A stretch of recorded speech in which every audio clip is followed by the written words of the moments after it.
Hello friends, welcome to my channel. आज का हमारा टॉपिक है density of state in zero dimension system. जो जीरो डायमेंशन सिस्टम होता है उसको हम क्वांटम डॉट भी बोलते हैं। तो देखो, सबसे पहले डेंसिटी ऑफ स्टेट होती क्या है।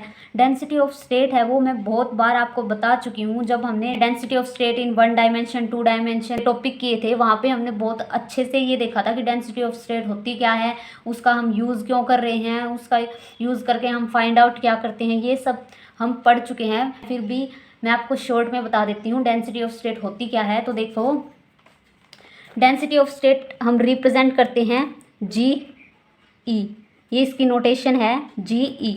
फॉर्मूला होता है इसका D N by D E. D N आपके पास है total number of available electronic state per unit interval of energy. इसका मतलब है कि आप एक एनर्जी की रेंज लेके चल रहे हो। वो एनर्जी की रेंज क्या है, ई से ई प्लस डी ई आपके पास एनर्जी की रेंज है। इस एनर्जी की रेंज में आपके पास कितने नंबर ऑफ इलेक्ट्रॉनिक स्टेट हैं वो अवेलेबल हैं कि हम उनमें इलेक्ट्रॉन को फिल करें, तो उसको हम क्या बोलते हैं, डेंसिटी ऑफ स्टेट। जैसे देखो, ये हमारे पास एनर्जी रेंज है ई से ई प्लस डी ई। यहाँ पे हमारे पास बहुत सारी इलेक्ट्रॉनिक स्टेट हैं वो प्रेजेंट होती हैं। तो यहाँ से हम क्या बोल सकते हैं कि जो भी आपके पास टोटल अवेलेबल इलेक्ट्रॉनिक स्टेट हैं इस एनर्जी के अंदर, उसको हम बोलते हैं डेंसिटी ऑफ स्टेट। अब डेंसिटी ऑफ स्टेट की हम स्टडी क्यों कर रहे हैं, तो देखो, ये आपके पास जो इलेक्ट्रॉनिक स्टेट हैं वो कितना क्लोजली प्रेजेंट है एक दूसरे के। जैसे ये देखो, ये n = 1 है आपके पास और ये n = 2 है। तो ये 2 और 1 आपस में कितना पास पास हैं ये इलेक्ट्रॉनिक स्टेट, वो हमें कौन बताता है, डेंसिटी ऑफ स्टेट। तो अब हम स्टार्ट करते हैं आज का हमारा लेक्चर। आज का हमारा जो लेक्चर है वो है क्वांटम डॉट। देखो, क्वांटम डॉट बनता कैसे है। जब हमने 3 डायमेंशन पढ़ा, 3 डायमेंशन के अंदर हम क्या स्टडी कर रहे थे कि जो 3 डायमेंशन मटेरियल है या जिसको हम बल्क मटेरियल भी बोल रहे हैं, उसके अंदर क्या देखा था कि अगर 3 डायमेंशन है तो वो तीनों ही डायरेक्शन में मूव कर सकता था। मतलब उसके ऊपर कोई भी रिस्ट्रिक्शन नहीं थी, नो कन्फाइनमेंट। फिर उसके बाद हमने पढ़ा कि 2 डायमेंशन मटेरियल क्या होता है। तो देखो, 2 डायमेंशन को हम क्या बोल रहे थे, क्वांटम वेल भी बोल रहे थे। 2 डायमेंशन मटेरियल हमारे पास वो होता है जिसमें हम अगर हमने एक डायरेक्शन को कन्फाइन कर दिया तो वो आपके पास बन गया क्वांटम वेल। अब 1 डायमेंशन देखो, अगर मैंने 2 डायरेक्शन को कन्फाइन कर दिया, क्या कर दिया, 2 डायरेक्शन को कन्फाइंड, अगर 2 डायरेक्शन को हम कन्फाइन कर देते हैं तो जो हमारे पास क्वांटम वेल से क्या बन जाएगा, क्वांटम वायर। अब क्वांटम वायर में सिर्फ एक ही डायरेक्शन है जिसमें हमारा पार्टिकल है या जो हम इलेक्ट्रॉन है वो मूव कर सकता है। तो हम अगर उसके ऊपर भी रिस्ट्रिक्शन लगा दें तो वो हमारे पास क्या हो जाएगा, जीरो डायमेंशन, जिसको हम क्वांटम डॉट बोल रहे हैं। तो यहाँ पे जो कन्फाइनमेंट है वो कहाँ होगी, कन्फाइंड, 3 डायरेक्शन में हमारे पास कन्फाइंड हो जाएगी। तो देखो, बल्क मटेरियल से आपके पास बना क्वांटम वेल, क्वांटम वेल से बनेगा क्वांटम वायर, क्वांटम वायर से हमारे पास बनेगा क्वांटम डॉट। अगर ये क्वांटम डॉट है 3 डायरेक्शन में कन्फाइन कर दिया तो हमारे पास जो डिग्री ऑफ फ्रीडम है वो कितनी हो जाएगी, 0। आपके पास एक क्वांटम डॉट है, ये आपके पास z एक्सिस, y एक्सिस और ये x एक्सिस। ये क्वांटम डॉट ना तो इस डायरेक्शन में मूव करेगा, ना इस डायरेक्शन में, ना इस डायरेक्शन में, इन तीनों के ऊपर हमने कन्फाइन कर दी। देखो, इसका डेरिवेशन करते हैं। In the extreme case of confinement along all the 3 direction, particle is not free to move at all। क्या बोल रहा है कि जो हमारे पास क्वांटम डॉट का केस है उसमें हम तीनों डायरेक्शन को कन्फाइन कर देते हैं।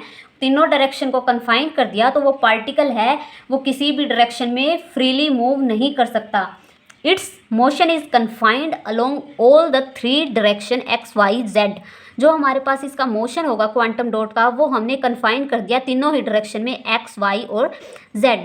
द रिजल्टेंट मटेरियल और नैनो स्ट्रक्चर इज कॉल्ड जो हम तीनों ही डायरेक्शन को कन्फाइन कर देते हैं, यानी वो पार्टिकल ना एक्स डायरेक्शन में मूव करेगा, ना वाई डायरेक्शन में, ना जेड डायरेक्शन में, तो उस टाइप के जो नैनो स्ट्रक्चर होते हैं या जो मटेरियल होते हैं वो क्या बनाते हैं, क्वांटम डॉट या नैनो पार्टिकल। अगर वो पार्टिकल है वो किसी भी डायरेक्शन में मूव नहीं कर रहा, तो जो उसकी एनर्जी होगी वो तीनों डायरेक्शन में क्वांटाइज्ड होगी। अभी तक जो हमने केस पढ़े हैं उनके अंदर एनर्जी थी वो कंटिन्यूस एनर्जी थी, या तो वो कंटिन्यूसली डिक्रीज हो रही थी या इंक्रीज हो रही थी। क्यों हो रही थी? क्योंकि जो हमारे पास जो पार्टिकल है उसको के सब स्पेस के अंदर एज्यूम करके चल रहे थे। जैसे हमारे पास 2D पार्टिकल है, उसको मैंने के स्पेस में एज्यूम किया है, तो वहाँ पे हमारे पास के स्पेस के अंदर ऐसे इलेक्ट्रॉनिक स्टेट प्रेजेंट थी जहाँ पे हम इलेक्ट्रॉन को फिल करवा सकते थे। तो उसकी वजह से जो पार्टिकल था वो एनर्जी कंटिन्यूस एनर्जी दे रहा था, बट यहाँ पे हमारे पास एनर्जी है वो क्वांटाइज्ड होगी, क्योंकि यहाँ पे कोई भी के स्पेस नहीं है। अगर पार्टिकल मूव ही नहीं कर रहा तो स्पेस कहाँ से होगी उसके पास? तो अगर के स्पेस ही नहीं है, यानी वो पार्टिकल है उसकी जो इलेक्ट्रॉन है वो अपने इलेक्ट्रॉन को फील्ड नहीं करवा सकता इलेक्ट्रॉनिक स्टेट के अंदर, तो वहाँ पे एनर्जी है वो क्वांटाइज्ड हो जाती है।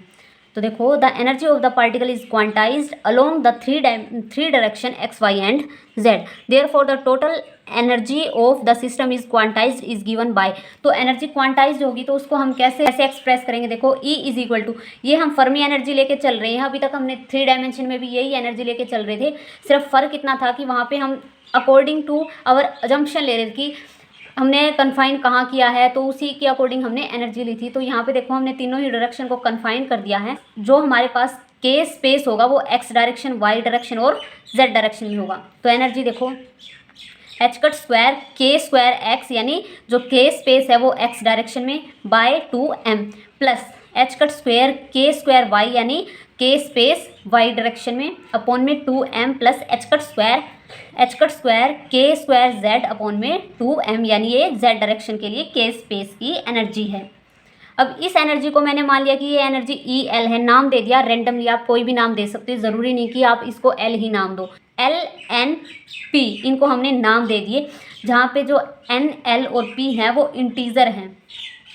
अब देखो, के स्पेस हमारे पास क्या होता है, के की वैल्यू क्या होती है 2 पाई बाई लैम्डा। अब लैम्डा हमारे पास क्या होता है, जो पार्टिकल है उसने कितनी लेंथ है वो ट्रैवल की है।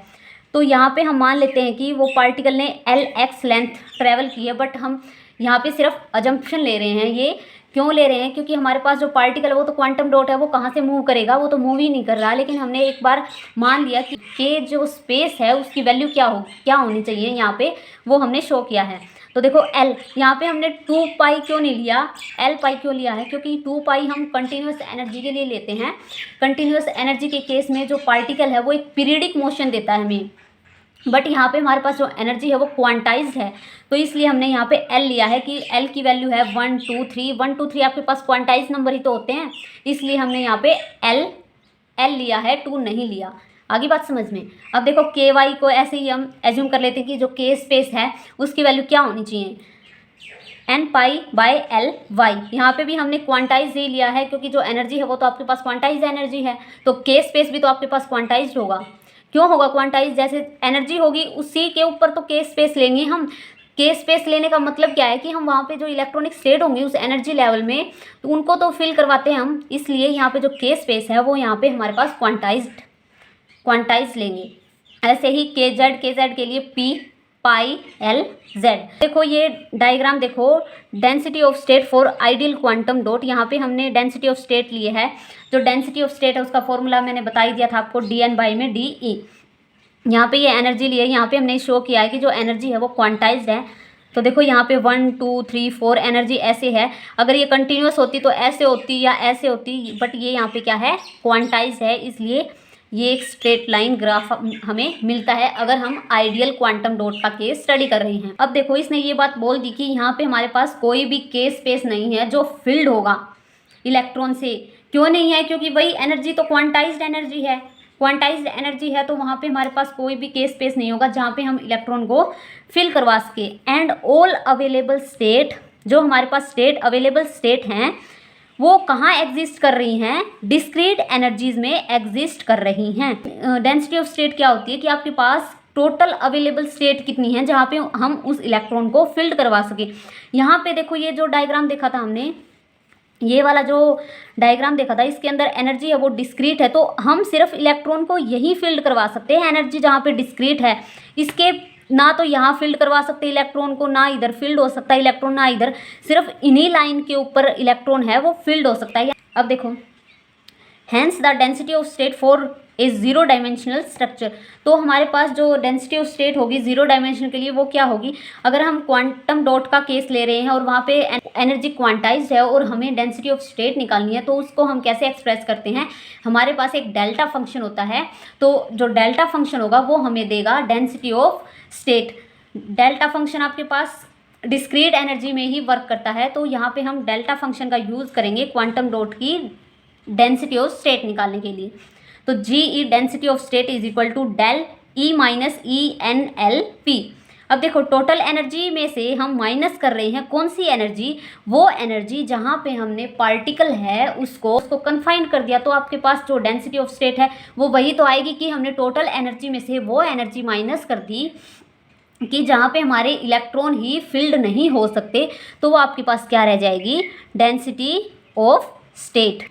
अब अगर हम बात करें, ये तो हमारे पास रैंडम पार्टिकल के लिए डेंसिटी ऑफ स्टेट है, अगर हम इलेक्ट्रॉन की डेंसिटी ऑफ स्टेट बताना चाहें तो यहाँ पे हम इस इक्वेशन को 2 से मल्टीप्लाई कर देंगे, क्योंकि जो हमारे पास इलेक्ट्रॉन होता है उसके 2 डीजर्नेसी होती हैं। इलेक्ट्रॉन के पास अप स्पिन भी होती है और डाउन स्पिन भी होती है, इसलिए हम इस इक्वेशन को 2 से मल्टीप्लाई करवा देंगे।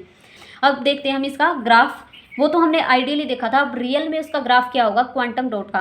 जब भी हम डेल फंक्शन का ग्राफ ड्रॉ करते हैं तो वो ग्राफ हमारे पास क्या है, एक पीक देता है। अब वो पीक किसके ऊपर डिपेंड करेगी, साइज़ के ऊपर डिपेंड करती हैं। अगर हमने साइज़ का जो डिस्ट्रीब्यूशन है वो ज़्यादा है तो जो ब्रॉडनिंग होगी उन पीक्स की वो थोड़ी सी ज़्यादा हो जाएगी, अगर साइज़ है वो कम है तो ब्रॉडनिंग है वो भी कम हो जाएगी, यानी शार्प पीक मिलेंगी हमें वहाँ पे। तो देखो, in real quantum dot the size distribution leads to a broadening of the delta, या जिसको हम लाइन बोल रहे हैं, फंक्शन शोन इन फिगर 4.7। ये देखो, जी ई डेंसिटी ऑफ स्टेट है और एनर्जी के बीच में हम ग्राफ बना रहे हैं, तो ये ग्राफ आपके पास कैसा आएगा, एक पीक आएगी। अगर हम साइज़ का डिस्ट्रीब्यूशन लेके चले कि इस साइज़ के लिए ऐसी पीक आएंगी, इस साइज़ के लिए आपके पास ब्रॉडनिंग ये होगी, इस साइज़ के लिए ब्रॉडनिंग ये होगी, तो ब्रॉडनिंग हमारे पास किसके ऊपर डिपेंड करेगी, साइज़ डिस्ट्रीब्यूशन के ऊपर हमारी ब्रॉडनिंग है वो डिपेंड करेगी। तो ये था आपका टॉपिक क्वांटम डॉट के लिए। यहाँ पे हमारे सारे जो डेंसिटी ऑफ स्टेट हैं 2 डायमेंशन, 3 डायमेंशन, 1 डायमेंशन और 0 डायमेंशन का टॉपिक है वो खत्म होता है। एक बार शॉर्ट में मैं आपको इसका रिव्यू दे देती हूँ। सबसे पहले हमने बल्क मटेरियल पढ़ा। बल्क मटेरियल में क्या होता है, तीनों डायरेक्शन में पार्टिकल है वो मूव कर सकता है, फ्रीली मूव करता है, तो डिग्री ऑफ फ्रीडम हमारे पास क्या होगी, 3। तो उसका जब हमने डेंसिटी ऑफ स्टेट निकाली वो क्या आई थी, डायरेक्टली प्रोपोर्शनल आई थी √E के। जब हम उसका डायग्राम बना रहे थे तो हमारे पास डायग्राम है ये आया था। अगर हम एक कन्फाइन कर दे इसके ऊपर, बल्क मटेरियल की एक डायरेक्शन को कन्फाइन कर दे, तो उससे हमें क्या मिलता है, क्वांटम वेल। उसकी डिग्री ऑफ फ्रीडम कितनी होती है कि वो 2 डायरेक्शन में मूव कर सकता है, बट एक डायरेक्शन उसकी रिस्ट्रिक्ट कर दी। तो हमारे पास जो डेंसिटी ऑफ स्टेट क्या आई थी वो डायरेक्टली प्रोपोर्शनल आई थी e⁻�0, मतलब कि जो हमारे पास डेंसिटी ऑफ स्टेट थी वो डिपेंड नहीं कर रही थी एनर्जी के ऊपर। तो आपके पास ये इसका ग्राफ। अगर क्वांटम वेल की एक डायरेक्शन को और कन्फाइन कर देते हैं तो वो हमें देता है क्वांटम वायर। तो क्वांटम वायर क्या है, एक डायरेक्शन में मूव कर सकता है, इसलिए उसकी जो डिग्री ऑफ फ्रीडम है वो 1 होगी। तो हमारे पास जो रिजल्ट आया था वो क्या आया था, डेंसिटी ऑफ स्टेट का डायरेक्टली प्रोपोर्शनल है e⁻⁻1/2 के। जब हम उसका ग्राफ ड्रॉ करेंगे तो ये हमारे पास उसका ग्राफ आएगा। अगर हम क्वांटम वायर के ऊपर रिस्ट्रिक्शन लगा दें, मतलब जो क्वांटम वायर था वो हमारे पास एक ही डायरेक्शन में मूव कर रहा था, उसको भी हम रिस्ट्रिक्ट कर देते हैं तो वो हमें देता है क्वांटम डॉट। और जब अभी हमने क्वांटम डॉट का जो ग्राफ पढ़ा है वो क्या है, एक डेल फंक्शन आता है। डेल फंक्शन हमारे पास क्या देता है, अभी हमने उसकी डेंसिटी ऑफ स्टेट पढ़ी है वो क्या आई थी, डेल ई। तो डेल ई का जब भी हम ग्राफ प्लॉट करते हैं तो हमारे पास एक शार्प पीक आती है, और वो शार्प पीक है उसकी ब्रॉडनिंग है वो डिपेंड करती है कि आपके पास साइज़ क्या है, डिस्ट्रीब्यूशन क्या है उस साइज़ का।